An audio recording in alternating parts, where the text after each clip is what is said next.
Orang kalau menjaga hijabnya, Allah SWT akan jaga dia. Kalau masih ingat juga pernah saya ceritakan kisah seorang anak muda yang suka hadir di pengajian di Masjid Nabawi dalam kisah nyata di Madinah. Itu gara-gara terkenal suka sekali menjaga hijab dia. Terkomat sekali gitu ya. Ada beberapa kisah seperti mirip ini ya, tapi ini yang pertama.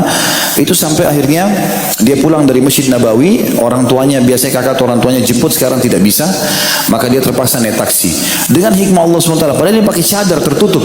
Rupanya supir taksi ini niat jahat, dibawa kepada padang pasir. Dia juga mau teriak nggak bisa. Ya intinya sudah sampai di padang pasir.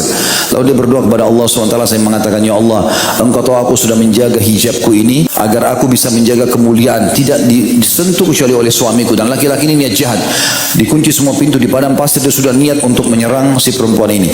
Dia bilang tiba-tiba subhanallah dari kejauhan ada kedipan lampu mobil. Terus tiba-tiba supir taksi ini ketakutan, dia keluar dari mobil. Ternyata begitu dekat dia bilang, perempuan ini bilang, saya lihat mobil orang tua saya, ayah saya. Maka dia bilang, saya pun akhirnya melihat supir taksi itu lari. Lalu saya buka pintu, saya turun dari mobil tersebut. Lalu tiba-tiba ayah saya turun lalu mengatakan, masuklah ke mobil. Masuk. Dia bilang, saya lihat ayah saya sama kakak saya berdua lagi di mobil. Ini kisah nyata terjadi ya. Dia menceritakan diri dia. Dia bilang, saya sepanjang jalan karena syok saya nggak cerita apa-apa. Ayah saya sama kakak saya pun tidak bicara apa-apa. Sudah selesai, sampai di rumah mereka cuma bilang, naiklah istirahatlah. Dia bilang begitu saya naik ke atas, saya bel apartemen tempat saya tinggal, begitu dibuka, tiba-tiba saya lemas dan akhirnya pingsan perempuan ini. Kenapa? Waktu di bel yang buka pintu ayahnya, dan dalam rumah ada kakak dia. Dia pingsan tiba-tiba. Disadarin segala begitu, sadar langsung dia tanya. Dia bilang, ayah, kakak tadi, kamu jemput saya enggak?